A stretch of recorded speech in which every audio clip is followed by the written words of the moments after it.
but I think it's funnier ending you arguing about me, what I say on the pod. But anyway, Nah, put it. I will put it decide. I will both in. decide in the. Put both I in. will decide in the edit. I will Put them both decide in. in the edit. I'm producing. Put I them will both in. decide in. Fuck off. Just turns into Judge Judy now. This bit. Can get it needs our review for 20 listeners. Shut the fuck up. Shut the fuck up. Yeah, exactly. I was gonna say highlighted. The longer you two talk, the more racist my review becomes of Ironheart.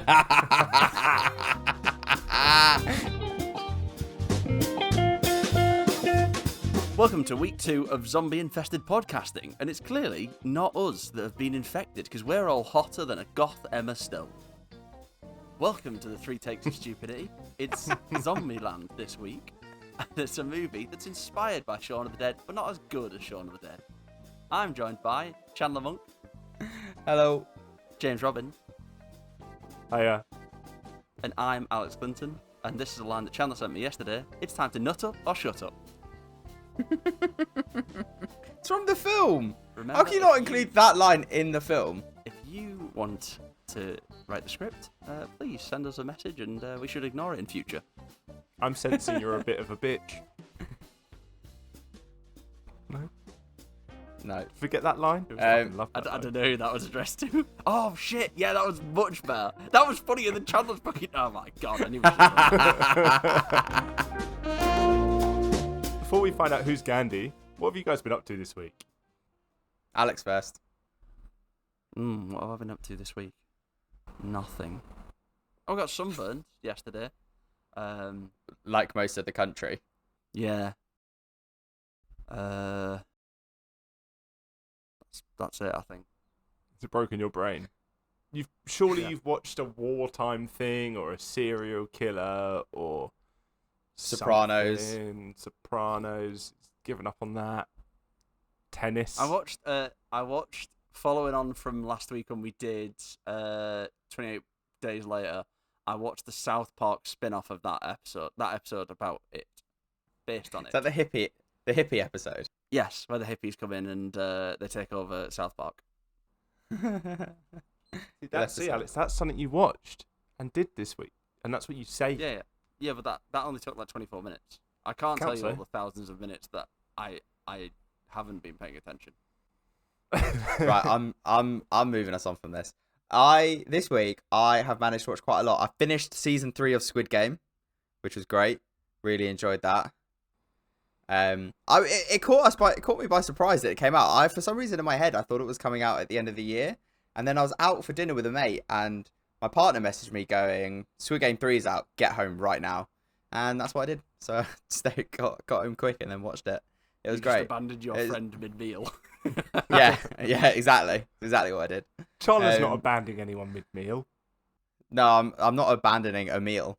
Definitely. Yeah, it's the meal he cares about. And I also season 4 of The Bear came out recently, so I'm about halfway through that, I think. Now that's incredible. It's a very autumn wintry show. Yeah, I think I agree with you, Alex. Summer is a weird time for it to come out. I've also started. I think I'm 3 or 4 episodes in, and no spoilers, but I see why it's debuted as the worst rated series, but it's still rated highly, so that's fine. It's still good, very good, even. I think it's better than last season, without a doubt. First few episodes, I felt a bit all over the place, and it's nice to know, and by nice to know I mean not nice to know, that Carmi is still a little bitch. For fuck's sake, I'm so bored of him being a little twat. Like, that's life, James. But that's he's just life. a little. He somehow, by being a little bitch, just fucks everything up all the time. Are you speaking from experience? Is that why you're so annoyed? Because you do it to yourself. No, a little bitch. I just don't try things. He's trying everything too much. He's doing too much. Just being a little bitch, pissing everyone off. Like, if Carmi wasn't involved in that restaurant, if he just stepped away, it'd be fine. It would be probably a less quality restaurant. No, seems like Sydney's the bee's knees, so just let Sydney do everything. Like, fuck it. Carry on. It's annoying me. I'm ahead of you. So carry on watching. No spoilers. No, Sydney has peaks and troughs of dickheadedness. as with every character in the bear. It's kind of the fucking point. I think Ida Edberry is great. I can't, admittedly, although I think Sydney is great as a chef, I think as a character, I can't stand Sydney. She can't say a sentence cohesively ever. Ever. Again, James, have you listened to yourself back on this podcast? Mate, that is pot calling the kettle. Don't throw stones in glass houses, Chandler. For fuck's sake. Like. Takes you 6 minutes. Takes you 6 minutes to say the same thing 4 times. But I say it. I'm not going like that. And Alex just doing this. Excuse me. Like, I cut that out for you both. I leave it in for me. Okay then, this film is available on Amazon. It received an A- on CinemaScore. There's that one to keep that one bloke one time happy. It's 7.5 on IMDb and an 89% on Rotten Tomatoes. Quick synopsis of the film. After a virus turns most people into zombies, the world's surviving humans remain locked in an ongoing battle against the hungry undead. 4 survivors, Tallahassee, and his cohorts Columbus, Wichita, and Little Rock, abide by a list of survival rules and zombie-killing strategies as they make their way through a rumoured safe haven in Los Angeles. Also starring Bill Murray. What do we think of this film, guys? I liked that altogether. Knew you did. That was my Radio 4 voice. I like the film. I've always liked Zombieland. It's great. It feels like they took the bare necessities of a zombie film and packaged it up in brand new wrapping paper and gave us, the fans, a beautiful present, which is this movie. Because it's brilliant. I really, really like it. I'm kind of the same as James. I remember watching this when it first came out, and yeah, I had very little expectations when I first saw it because it just looked like another run-of-the-mill zombie movie. But I think they frame it in such a good way that it brings a new life to the genre, sort of thing. Mm. And I think you can tell. So the people who wrote the movie, Rhett Reese and Paul Wernick. Paul Wernick, thank you very much, Alex. Both wrote the Deadpool trilogy, which I think you can definitely see the sort of beginnings of like the meta of like Deadpool and everything that they bring into the film in this one as well, because this not only adheres to your generic zombie movie plot, but makes fun of it at the same time, like Deadpool does. And the style as well is not your typical zombie film in the slightest. Like, I totally see the Deadpool now you said it, with the graphics for the rules is so Deadpool. And also just all that meta-ness and fourth wall breaking throughout the film, like the zombie kill of the week jokes, as you say, the writings on the wall, the rules talking to the narration talking to the audience is all very much that style as well. I loved this film when it first came out because I think at the time we were sort of in Jesse Eisenberg's, like, he was coming about. Social Network, I think, is the year after this, and then more of his similar acting style roles followed. Emma Stone, Easy A, I think, is around this time, maybe before it. Easy A is the year after. Easy A is 2010. Nice little step up for everyone. Amanda Heard's in it as well. That's a great cameo. She got the fighting experience to attack Johnny Depp.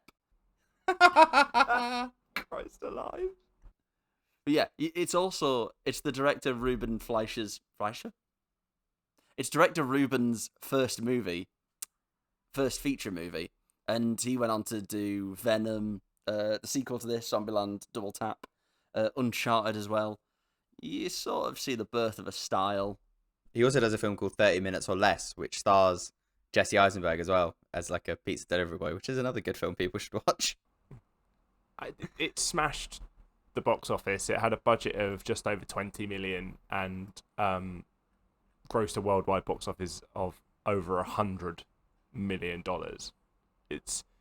I think this film got a lot of word of mouth traction, especially when it came out for us, in 2009, about in and around 14 years old, zombie video games were probably in and around their height then, with like Left 4 Dead, and I think Dead Island came out nearly around then. Resident Evil games have been really popular for a long time. Call of Duty Zombies.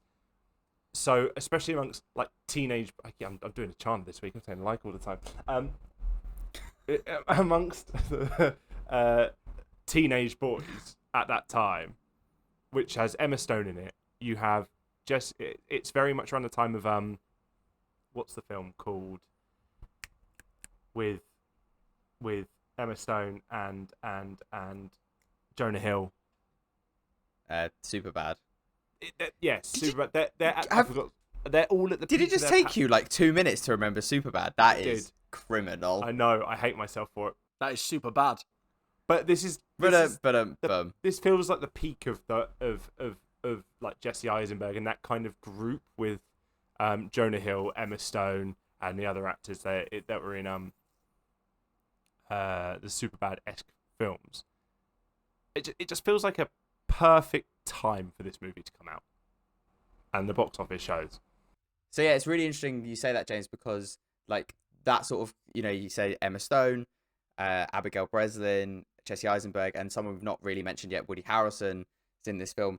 And I think they all sort of play their sort of stereotype characters. Like, these 4 actors have been cast because their characters match them as normal human beings and their other roles really well. Like, Jesse Eisenberg plays like the nerdy, anxious type, doesn't want to talk to anyone, wants to be left alone, doesn't know how to handle social situations. Woody Harrelson playing that sort of rednecky, cool guy you sort of want to be friends with, go for a drink with. Emma Stone just being Emma Stone in that part of her career. Not a redneck, because he thanks. He's not a redneck.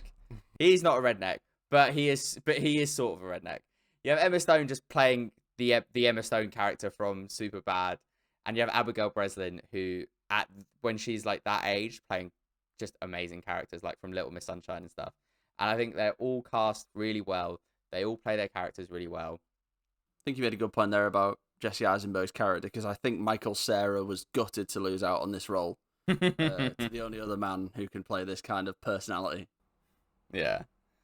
Like almost that they've got a vibrate function. They're so anxious at all times. And it was definitely Woody Harrelson and Matthew McConaughey sat next to each other in the audition. They were like, good luck, man. Whoever gets this, let's not let it affect our True Detective chemistry. Let's just go with it. There's a lot of fans that believe the film is inspired by Left 4 Dead, but they actually came out in and around the same time. So it's highly, highly unlikely, given that Zombieland began production in 2005. However, you've mentioned 4 very distinct characters, and it's so akin to a character selection in an old zombie game, where you would choose 4 different characters of different personalities, ages, and they would have their own benefits and negatives. So you could easily place them into a video game. You've got Woody Harrelson, Tallahassee, as you say, the gunman. You've got I guess it's almost a strategist in Columbus, Jesse Eisenberg. You've got the sneaky, swindly Emma Stone, who's basically a con artist, and then someone always has to play the kid. And normally, there's always a kid. Somehow kids always survive zombie apocalypses. But normally they're in the game. They're normally more nimble, and they're the ones that are sent to crawl through air vents and stuff. So they are almost a perfect collection of video game characters. And hey, if that doesn't lean into the teenage boy fandom around 2009, I don't know what it does. Yeah, I think you're completely right, James. I think, like, moving on from the characters and into the plot of the movie, like, I think this film has a really, really great opening. Like, it just hits you straight over the head with its words like, this isn't America anymore. This is the United States of Zombieland. Shows you loads of zombie attacks. Goes into, I think, a great montage of visual gags. I with from whom the bell tolls by Metallica underneath it, which I think is fantastic. Like one of the best visual gags, and Alex's titty count must have been going off right from the start with the businessmen running away with the stripper.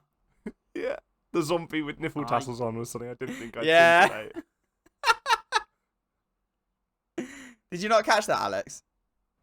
No, but I also Even- I haven't done the titty counter for a long time. Even Charlotte walked by as I was watching it and just went, "Oh, there's one for Alex's titty count." Oh shit! I was even a thing. I'm quite concerned that Alex not seeing that and not continuing the titty counter means that he might be going through some mental struggles right now, and I just want to ask if you're okay. I was very okay. It was a very, very good montage, and obviously when you mentioned Metallica as well, beautiful. It is a beautiful. It's funny you mention montages because there's a few montages in the movie, but they don't get old. They're all quite different, and they all play really well within the pacing of the movie. Sets the scene with this montage at the start.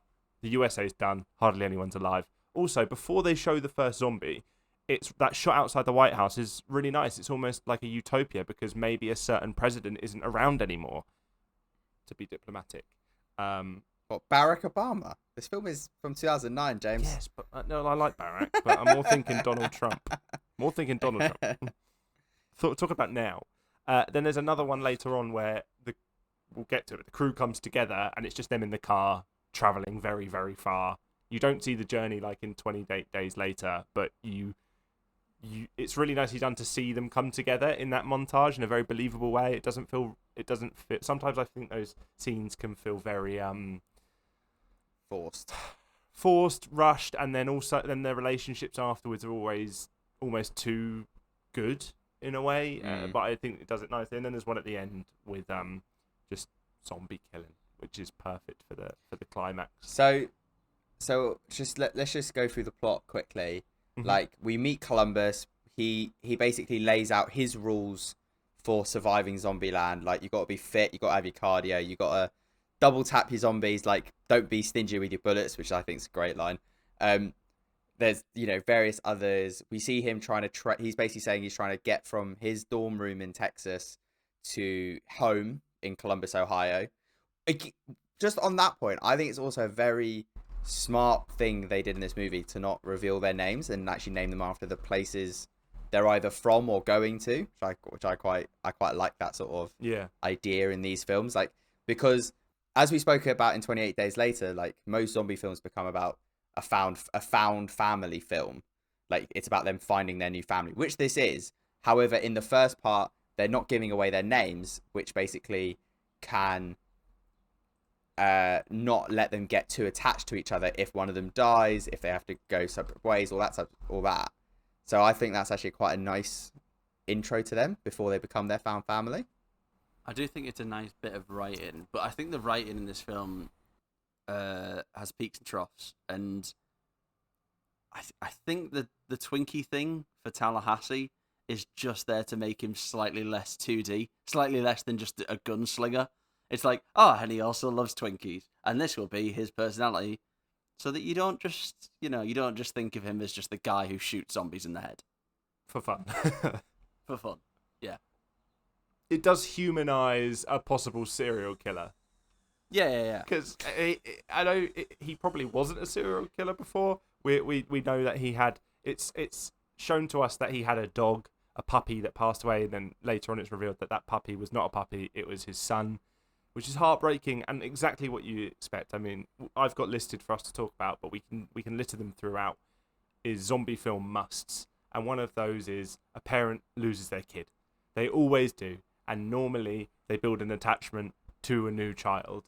For example, but it was a bit different in 28 Days with the lead character losing their parents and then finding a new dad. But in some form, that often exists, and it's again a really good trope of the found family. Aspect that's in so many of these post-apocalyptic movies. Yeah, now you say it, I actually think of I think the funniest lost child is in I Am Legend, where he puts his wife and his child on a helicopter, and then the helicopter immediately crashes. Oh my god!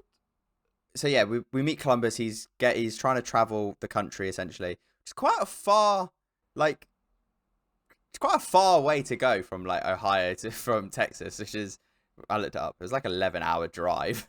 I know, and I'm pretty sure that they're in like there's a fork in the road at some point, so he's not traveling that far with Tallahassee. I'm sure like you'd have to go north at one point, and then Tallahassee is. They meet. So Columbus is like going down the freeway full of cars, which I enjoyed in this film. All the roads are full of cars because people will try to escape. And like 28 days later, and he sees a massive 4x4 driving past, and it's Tallahassee. I enjoyed their Mexican standoff, Yeah, like them pointing their gun at each other, and for Columbus to basically yield first and like ask for like a hitchhike sign, which I quite liked. I also like how in this film it basically instantly goes from, because as we said at the end of 28 Days Later last week, the film basically turns on the fact that humans are the real monsters and humans are the ones filled with rage, whereas this film takes the zombie trope and goes, nah, we're just about killing zombies in this film. Yeah. Like, you know, humans can actually be good to each other, and it focuses more on the found family theme and aspect. So I quite enjoyed their Mexican standoff, the tension of that for about a minute, and then it just relieves itself straight away. And then you can instantly tell that Tallahassee fucking hates Columbus. Like, he finds him so fucking annoying straight away. Which, again, as in most of these films... Jesse Eisenberg's annoying. Yeah, that. Or it's about an odd couple relationship. It's about playing on the fun of two opposites coming together. So they travel for a bit. We find out, as Alex said, Tallahassee really wants to find a Twinkie. He keeps finding snowballs. Which, have you either of you heard of snowballs before you watched this film? I think I'm pretty sure I've had one. No. All the Hostess brand cakes are disgusting. There's a level of sweetness and sugar levels that is probably mostly illegal here. America, fuck yeah. I'd heard of Twinkies, but I had never heard of snowballs before I watched this film. I think it's a coconut dusted bun filled with like jam or jelly or something. I'm not gonna lie, that does sound quite disgusting. It sounds great, amazing. but if I find a truck of those, I'd be no. But they make them. The problem is the amount of sugar in them is not built for the British palate. That's with most American stuff. It's far too sweet. I've had a Twinkie, and it's hard to relate to Tallahassee because they are disgusting. I think I've had a Twinkie before as well. Oh, can we feed you one on a video for a social? No, I've already had one. I'm pretty sure I've already had one. That's great. Let's all we need to get excited. Twinkies. We'll do a Twinkie review this week. Cool. I really enjoyed when they met Wichita and Little Rock. I really enjoyed them conning, like the girls basically out conning the boys. Before that, can I just speak on? You mentioned that the Columbus and Tallahassee don't like each other. More Tallahassee doesn't like Columbus. They absolutely grow to like each other, possibly love each other. Yeah, 100%. I don't think he finds like a father-son relationship, but it definitely is like, it's definitely an uncle-nephew relationship. Yeah, like offering him his a drink, and it might be his first drink. Talking to him about girls, etc. Very uncle-nephew relationship. Yeah. Alex looks like he's gonna burst into laughter. What joke are you gonna make, Alex? It's very strong. It's a very strong relationship. Yeah, it's good. It's good.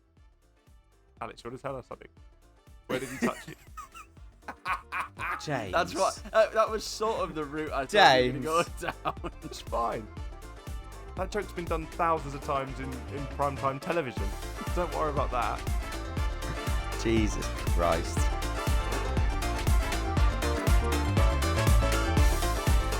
You totally glossed over Amber Heard just getting absolutely clocked with the bottle. That's one of my favourite scenes. Yeah. You mean getting hit by a toilet seat? She's so good she's so turny. Wasn't it the top of the cistern? Yeah. It's beautiful bit of plumbing violence. So one bit on that. So I don't know if you guys saw in your research. Did you read that all the blood and all the gore is added in post? Yes. Is it? Yeah. That's very impressive. It looks Yeah. very real. That looked practical. If you ask me, it's practical. I think so as well. There are quite a few reviews out there that say, "Oh, the blood looks fucking shit because it's all done in post." But I think it looks pretty good, to be honest. They just know. I think they just Mm. know. For me, it looked brilliant, especially when they're Huh? throwing it up. Yeah. Yeah. But Amber Heard, the hot girl coming into his house from next door, obviously she was going to turn into a zombie. Also, without that, would he ever found out? No, because he'd still be playing World of Warcraft with his Code Red Mountain Dew and his Leaning Tower of pizza boxes, which I think is probably one of the most underrated jokes in the entire movie. He'd probably be saying while playing World of Warcraft, not many Americans online anymore. Yeah. It's good that you mentioned. It's good that you mentioned the jokes in this film, though, because this film is produced by a guy called Gavin Polon. That's what I'm going with. Who has won or has been nominated for 7 Emmys working on Curb Your Enthusiasm. Oh, really? I didn't know that. That's great. It's got a good comedy heart in it. There are a lot of jokes, and genuinely, Leaning Tower of pizza boxes really got me. You're such a baby. James, was there not a return of the chuckle chart in this film? There wasn't, but there should have been. I have a few noted. I loved it when they first met, and Tallahassee goes, "I'm sensing you're a bit of a bitch." Loved that. I thought that the thank God for rednecks, that was funny. I don't want to jump us ahead. The whole Bill Murray house. We'll come to that. We'll get to that. We'll get to that. We'll get to that. I'll take us back to the supermarket. The arrival in the supermarket where he plays the banjo is actually Woody Harrelson. He put in a bit of work beforehand to learn the banjo. They didn't offer to do it in post. He wanted to learn, and that's why he only plays like 4 notes. But it's convincing enough. Yeah, it's like he's tried to learn in the wasteland. Exactly, and then absolutely batter up. So fuck. And I don't know why they make comments on them being so fat. Like it just seems so out of hand. Rule 1, cardio. Well, no, yeah, exactly. That's why rule 1 is cardio. He's like, why are they all so fat? No, they became zombies because they couldn't run away from people. All comes back around. But we know from zombie video games that I think they're literally called the Fat Man in Left 4 Dead or something. They're the brute zombies. They're the ones that are hard to take down. Oh, They take more than a double tap. Oh. Do you know what? It just took me 30 minutes of recording this podcast to remember the game Left 4 Dead properly in my head. Xbox 360 days, PS3. What a game! So good. I remember you saying it, and I was like, "Yeah, I think that's a game." And then as soon as you said that, I was like, "Oh my god, I remember the game now." Yeah. Well, I think I go to the gym a lot. I don't want to be one of the fat man zombies. You want to be easy to kill. Yeah.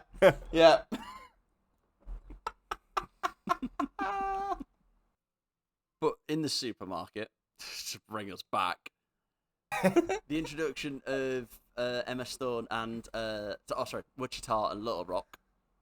It's a very bold strategy that she wants to shoot her little sister in the head, and Woody Harrelson is very close to just shooting her in the head. Yeah. That is a very clever bit of writing to just get Emma Stone to be like, "Wait, I'll do it," because he's so close. He's gonna do it. He's gonna do it. It does lean into his character story that he would hesitate to shoot a child, considering he lost his son. That's a really good point, actually, James. I hadn't thought of that.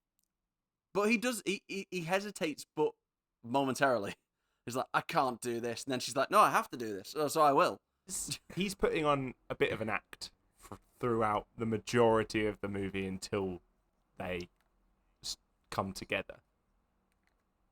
And I don't mean come together just as they are on the same cause, but like as the found family. Mm. But great con. I mean, Emma Stone and her little sister are just bastards. I love them. I love They're that. so funny. So like a little later on when they show that how they used to con like really needy guys, I I've really enjoyed that. A little cameo of Mike White as well, playing the gas station attendant. He has two. He has two in there. He's one who gets attacked by a clown in the bathroom, Yeah. and also this one. Oh yeah. He's Jack Black's roommate in School of Rock. He is also, people actually know him better as the writer and creator of White Lotus. Is he? Yeah. Same guy. People know it. People know him better. We are not people. It's just an easy con for them. So just Everstone, axe hot, trying to find an engagement Is ring hot. under her car. Yeah, I was gonna say not very hard. And then, although Chandler probably was. Side note. Maybe the opener. Emma Stone is definitely on my freebie list. And the sister going back and finding the ring that's just in her pocket to convince the guy to give them a whole cash register of money. In the days before cards as well. They brought cards. What time? When was this set? I kind of meant contactless, but yeah.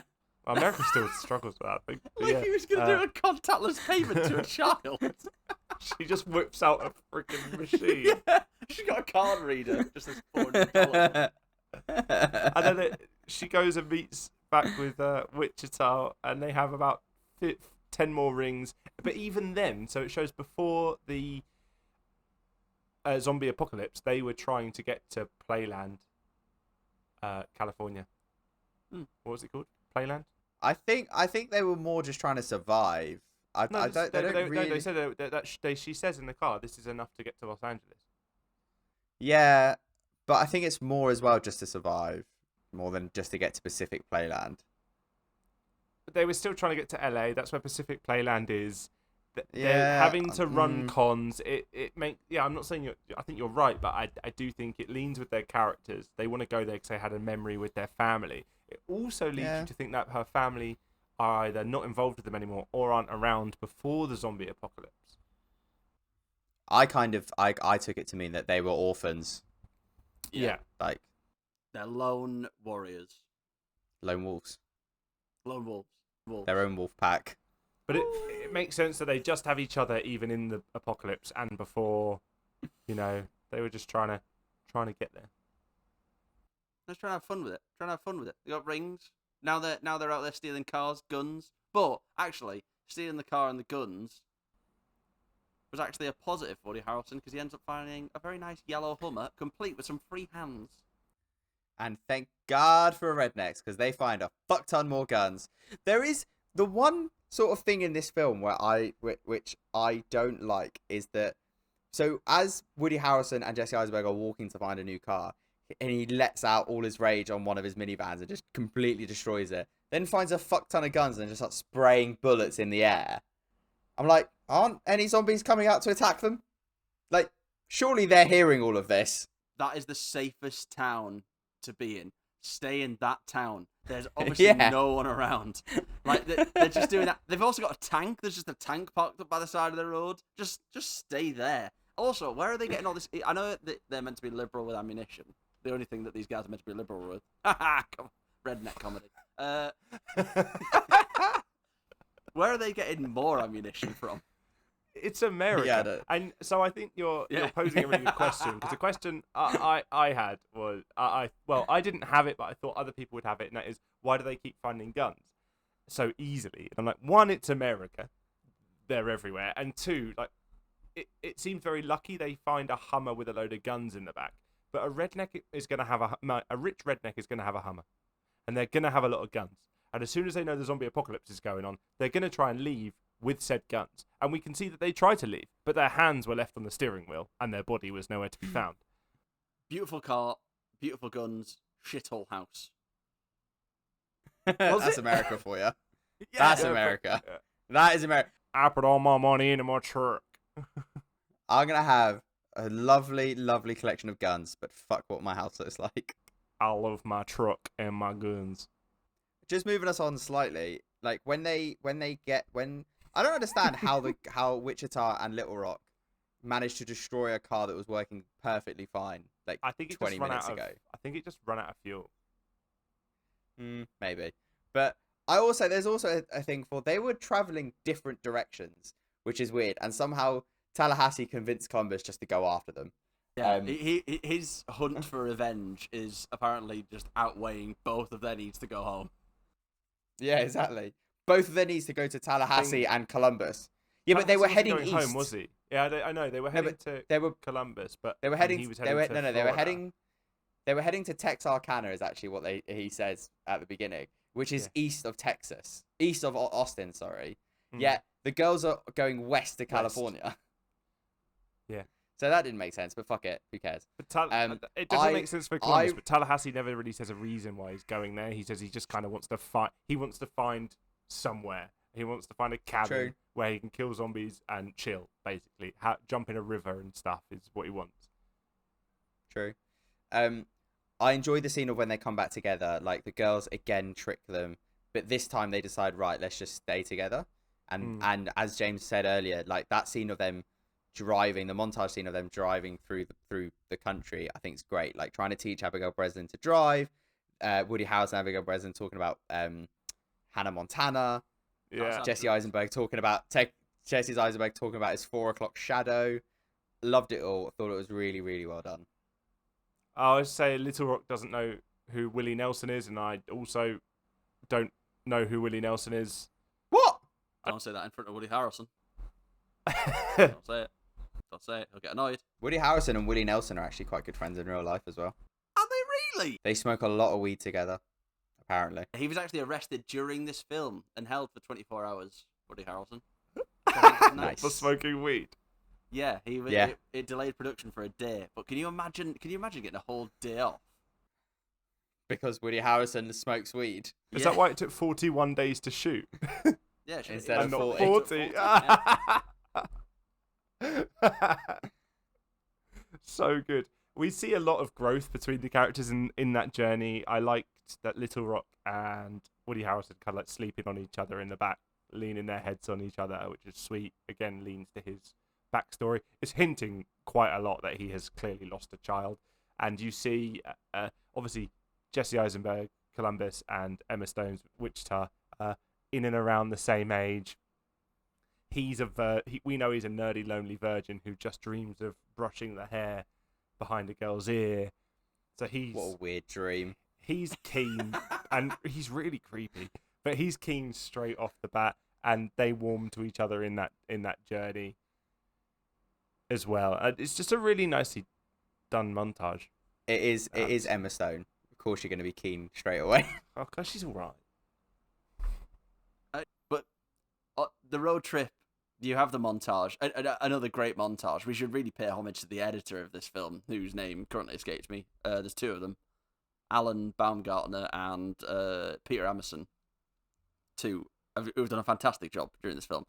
Another great montage. And then we very quickly come up to a second great montage when they destroy all of the Native American tourist shop stuff. Yeah, I was like, that's a bit dodgy. All the I shops enjoyed they this could scene. choose to smash up. They're like, yeah, this one. But I enjoy in that scene that Jesse Eisenberg realizes that when he's around, now he's found his family, he can actually learn to enjoy the little things, and that's how they start destroying the place. And break the rules. Just stop being so hell-bent on surviving and start being a little more... Have fun. Or allowing yourself to have a little bit of fun and enjoying the unfortunate life he's now has to lead. She did in a zombie apocalypse. Did convince him to undo his seatbelt. And I wrote this, and he just gives in straight away. And this guy is absolutely blinded by pussy. Like, Christ alive. You have these strict tenets, these strict rules that have kept you alive for 2 months when way more able people have succumbed to the zombie virus than dweeby little Columbus. And he's with a pretty girl for 5 minutes, and he breaks rule number 1. Seatbelts is number 4. Exactly. She's been there for 5 seconds, fluttered her eyelashes, conned him twice, says, take your seatbelt off. We're in a zombie apocalypse, who cares? We've seen a montage earlier of multiple people flying through windscreens. Mm-hmm. He's right. Fair point. Put your seatbelt on, Bitch. bitch. Following on from the shop destroyal. Following on from the shop destruction. There we go. You get the zombie kill of the week, which is actually it's not a great kill of the week, but the actual premise is based on when this film was originally a TV script, and that was going to be a little segment in the show every week. But I was just thinking, there are much better ways to kill a zombie than with a piano, because she's had to rig that piano. But it's still funny. There's lots of weeks. You've also got to keep yourself entertained in Zombieland. There's no TV anymore, see. She could have done that with the piano. That little religious lady loved it. How is she surviving Zombieland? Because she could rig a piano above a church and drop it on a zombie's head. That's how. She can't lift that. She's clearly got either a crane or a really elaborate pulley system to be able to get that up there. She was a small lady. That's how she survived. She's either strong as hell or really intuitive. She's a hench lady. That's not the word. She's a hunch, a hench nun. But after this, the film, I think the film goes quite quickly after this montage. It's paced excellently. It's paced so well. There's no dead time at all.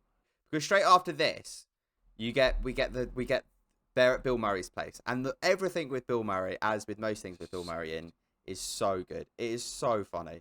Him trying to pretend to be a zombie, getting zombie, and then getting hit by the golf club, and then they smoke weed together. They go around the house. They dress up like Ghostbusters, and I really enjoyed Abigail Breslin just going, "Who the fuck's Bill Murray?" And then forced to watch Ghostbusters. Forced to watch Ghostbusters, but also Jesse Eisenberg's like so happy about it. He's like, "Oh my god, you're gonna learn who you're gonna call, Ghostbusters." That was his best line in the whole movie. But I loved when Jesse Eisenberg shoots him, and they have the whole. He was supposed to shoot him and then just be dead, but Bill Murray ad-libbed that whole bit, and I love again another great joke. Really, he ad-libbed that. Does he have any regrets? Garfield. It's a great fucking line. As he's dying, he hits her with the.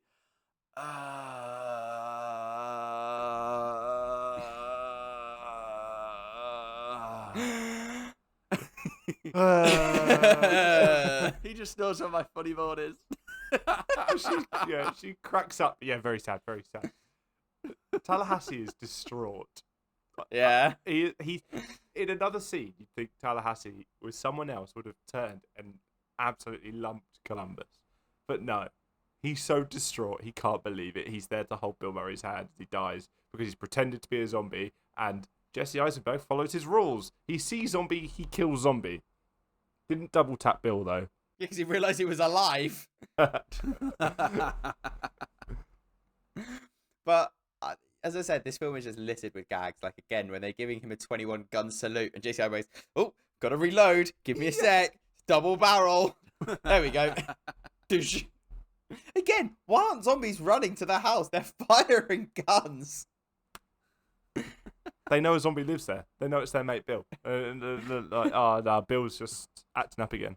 The fact that he can get away from the zombies and go for a wander around LA to go play golf by putting on some, he said, cornflower and berries to make it look like he's got pale skin and blood, is so funny. He's a great actor.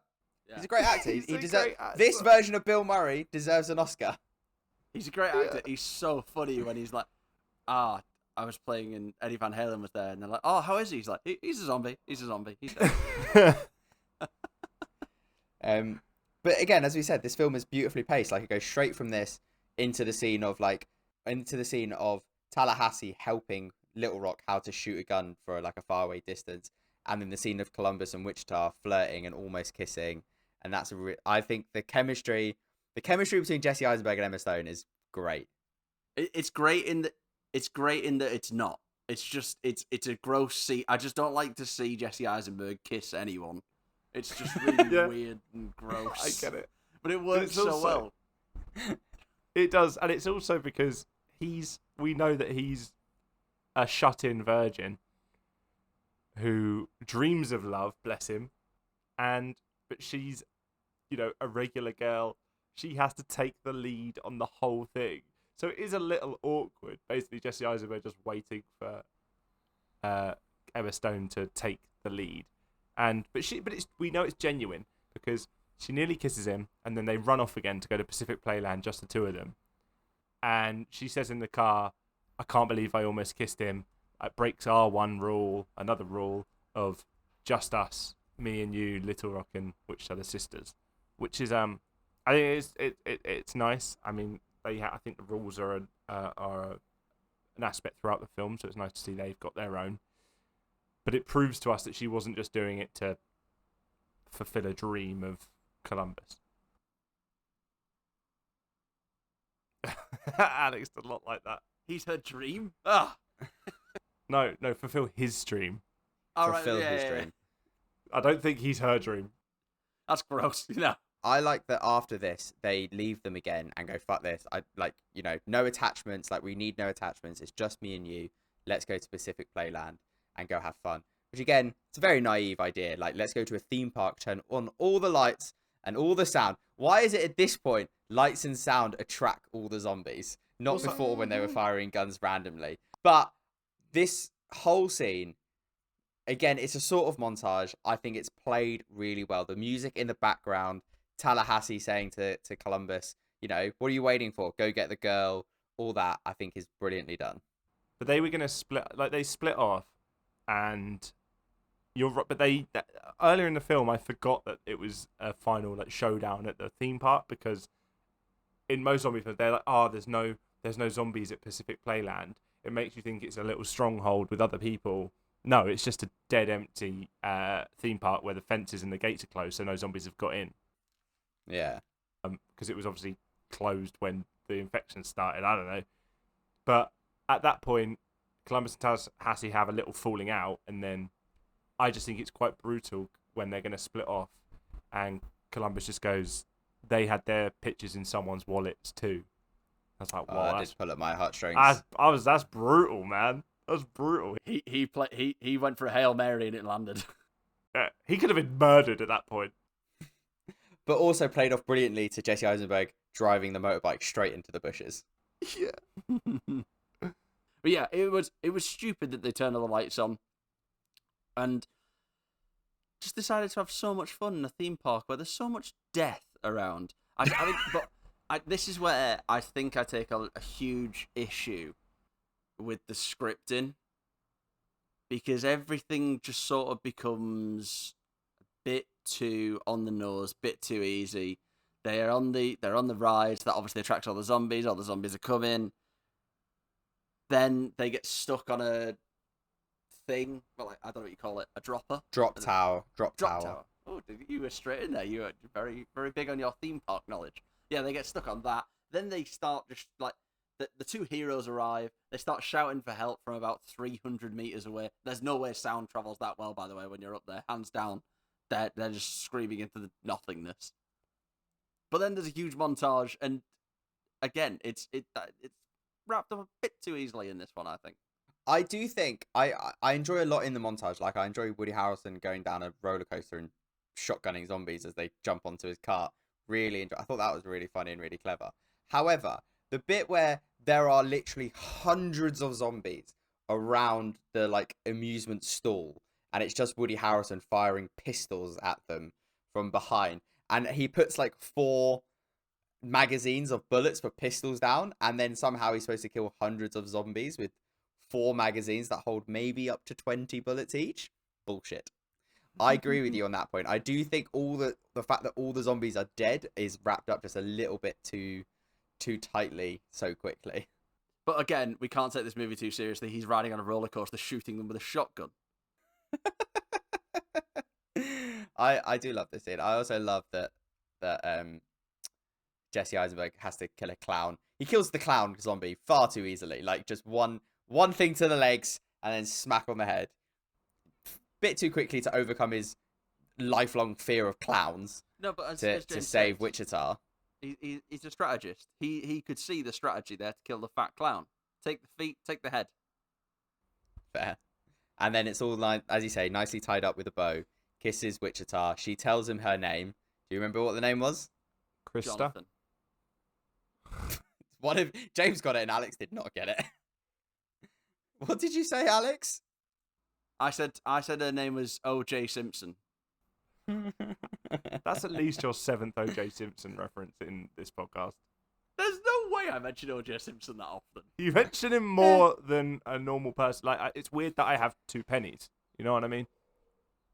If I had a penny for every time you said O.J. Simpson, you know. Anyway, I do enjoy that Tallahassee finally gets his Twinkie, but again, wrapped up just a little bit too tightly with Little Rock.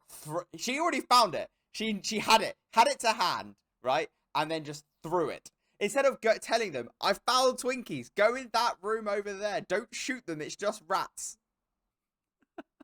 It was nice. And it's from his new daughter, which is sweet. I love this family thing that you're desperate for. It is it's a found the whole family. tenet of the film, you weirdo. What you want about? I know. Isn't that what the final line is? No, the final line of the film, because I wrote down the final line of the film because I think it's great. Like, to be fair, no, he does say it. It's not the final line, but he says it in his leading up. He does say something like, "This is my family." He does say it. Yeah. Oh, what is the line? He says like, I've got it, I think. He says, oh no, it just says color. I don't know if the line is. Columbus realized he now has what he always wanted. a family. Yeah. And then I like that as he says, they tricked to run away again though, the girls, right? Yeah, Which I is so enjoyed that. good. And rule 32, enjoy the little things. and I enjoy the last line. And so until next time, remember, cardio, seatbelts, and this really has nothing to do with anything, but a little sunscreen never hurt anybody. I'm Columbus, Ohio, from Zombieland, saying goodnight. I think it's a really nice way to end the film. And there's an end credit scene. Yes, there is an end credit scene. It's just dead Bill Murray speaking to Woody It's all Harrelson. because it's all him. It's all him trying to ad lib like things that are funny. Which is what- Now we've gone through the plot far too much, but it's a great film, so I don't really care. I noted down for our running order a few zombie film musts that this one has. As for the most of it, someone has to say that they have no attachments, which we've talked about. We talk about, they tell us where the infection started and how it spreads and its source. However, which was a burger infected with mad cow disease that then jumped to humans, which I was like, that's nice. But differently, I think this film doesn't have any of the we need to find a cure or we need to get to a safe space trope that a lot have. Definitely doesn't have that. We mentioned the parent loses the kid and builds the new found family. But what other zombie film specific musts this movie has? Because I do think it is just an exceptionally packaged generic zombie film. Final Showdown, I think, is huge. This has it with lights, cameras, and action. A love story found in the wasteland when it's the only people you have around you. Yeah, so that's it's kind of, a really good an one. Absolute. Like, would these people actually be together in normal life? Probably not. I feel like we're moments away from a Brokeback Mountain zombie film where it's just 7 dudes finding each other and they're like, "You wanna?" That is basically episode 3 of season 1 of The Last of Us. Is it really? Yeah. Spoilers. Oh yeah, because it's got Nick Offerman in it, isn't it? Nick Oh, no, wait, Offerman season 1. and No, not Murray spoilers. Bartlett. Yeah, Nick they Offerman were- and Murray Bartlett. Oh, what a fucking episode. That episode is, oh my days. Why'd you remind me? I cried so much. That is one of the saddest episodes of all television is. ever made. It's great. It's also though. one of the best episodes of television ever made. Oh, you fucker, you. Yeah, finding people that are of age appropriateness. And then just being just like, randomly. we're going to shag. Yeah, yeah, that is definitely a good one actually. An array of weapons and death styles is imperative in a zombie film. Has to be a baseball bat, and there has to be a chainsaw reference. I just think And that has to chainsaw be reference. That's a good chainsaws. one. And a shotgun. Shotgun's a must as well. Shotguns are a must. The double chainsaw thing of Tallahassee talking about how he likes to kill zombies was fantastic. Metal baseball bats, clean. A zombie has to get run over. Yeah. There has to be a search for a car. A jump scare near the start, I think. Yeah, I think you're right, because they're not necessarily traditional horror films, are they? Zombie films, but they have to have a little bit. No. I think it was missing one, and I'm happy it did, because not every film needs to have sadness to be good. I think too often, if a film is sad, people think it's better than something that's happy. I thought Tallahassee, and I remember every time I've watched this, I thought Tallahassee's going to die. Makes sense for Tallahassee to die. But I also am quite happy that they all survived. Because yeah, 100%. Considering a big theme of it is rules for survival and succeeding in survival, but then breaking a rule to find people and survive still, it works. I thought he was going to die when he was holed up in the little cabin and there were loads of zombies around him. Also loved his incredible pistol scene where he had lined up ammunition and just slamming them down. Brilliant. Did think he would die. Probably should have died. Nah, film is much better that they all survive.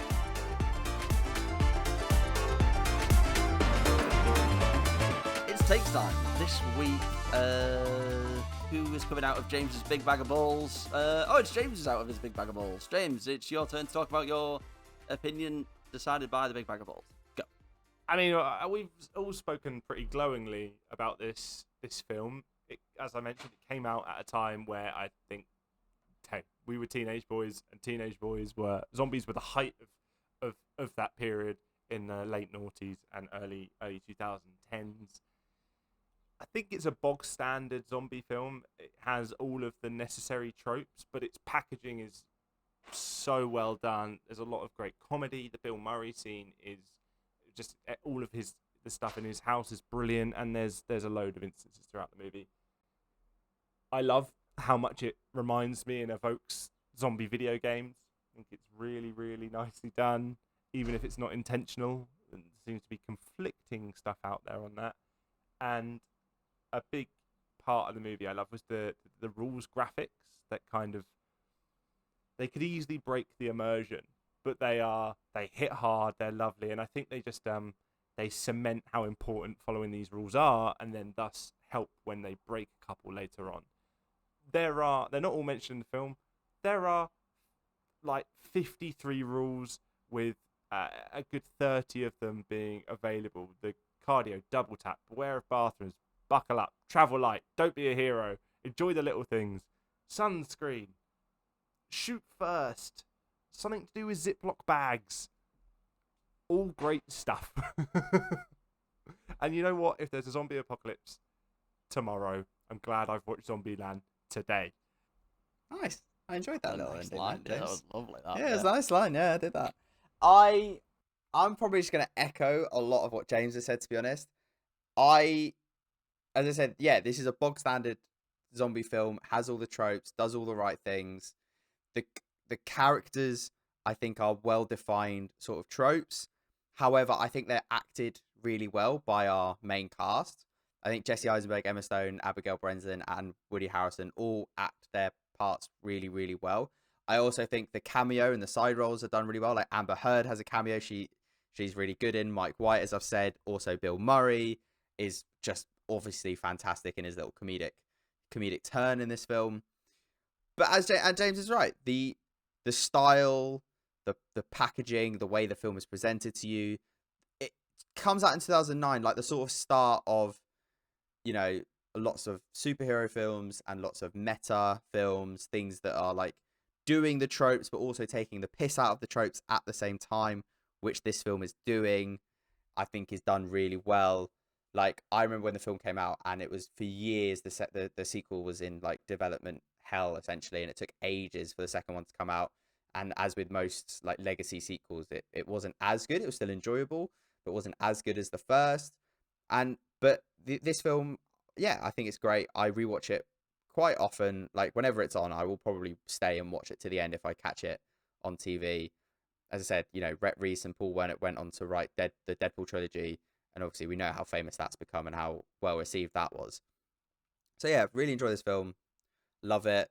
Packaging's great. Fourth wall breaks are great. And yeah, really enjoy the rules and the way the film's presented to you. Just before I forget, 2 things we haven't mentioned. Really like how it's Columbus telling the story, so you know that this has all happened and he's somewhere in the future telling the story. And we didn't talk about how it's shot. Really like how it was shot. It's called Zombieland. It evokes a theme park as the final scene's in, and the film has colour. It's a post-apocalyptic film with colour. It's quite saturated, it's quite bright, it's quite bold, it's playful, which is not necessarily what you normally get from a zombie film or something in a post-apocalyptic world, which I think is nice. And it's always handy when a film is good to look at. Alex, what's your take as you Big pick man this film? who picked this film. I love this film. I hate that we had to watch it in a critical sense. But it's a very, very good film. The writing, as I say, this is probably the when you're grasping at straws and you're looking for something to be annoyed about, maybe the writing at the end was a bit too easy. But overall, it's a very, very well-written piece. I think the cinematography is phenomenal. As I'm just going to echo both of you two, just copy and paste for both of you two. The cinematography is beautiful. The editing, as we mentioned, we couldn't shut up about the montages, unbelievable. The casting, the music used, the performances, beautiful. And I think, many people will disagree with me here, this is what makes it the best zombie film to watch in 2009. It's a tough category. I can't tell you any of the other nominees, but this is probably the one. And the important way of deciding if it is indeed a very good zom-com is it better than Shaun of the Dead? No. But they did use a lot of sets that were later used in The Walking Dead. So there's a little gift from the past for us. And if you want to watch main characters die, this isn't for you. Go watch Walking Dead or something darker. This is a fun film. It is a fun film. It is a fun, great film. Watch Shaun of the Dead. That's a fun film. Yeah. The British version of this film. Maybe we need more fun disaster movies. Titanic's pretty fun. The guy who hits the propeller.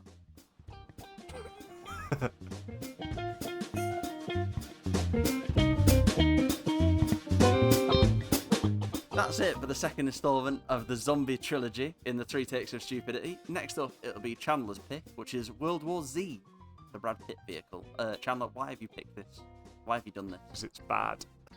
Apparently, I've never seen it before, but apparently it's not supposed to be great at all. So I want to pick a film that we can just tear to shreds, hopefully, and come back for that next week. It'll be a good laugh. Yeah, that is a positive note to end on. I think that was everyone's happy here. In that case, then it's goodbye from Chandler. Goodbye. It's goodbye from James. Rule number 84. This is where we say goodbye. Goodbye. And it's goodbye from me. And, of course, before we end, the pieces of advice this week are, when you go into a zombie apocalypse, do not go to a theme park and turn on all the lights. And secondly, don't try and jump scare an American with a shotgun, even if he is in your home. Goodbye. Please don't forget to rate and review the podcast on your platform of choice. It really helps us grow. Make sure to follow us on our socials and our individual Letterboxd accounts. The links can be found in the description or at www.hop.bio/3takes or search for 3 Takes of Stupidity on most platforms. We're most active on TikTok, Instagram and YouTube. Please send us your film and trilogy suggestions to our Hop page on social media, or you can email us at 3takesofstupidity@gmail.com. Thank you and hope to have you back.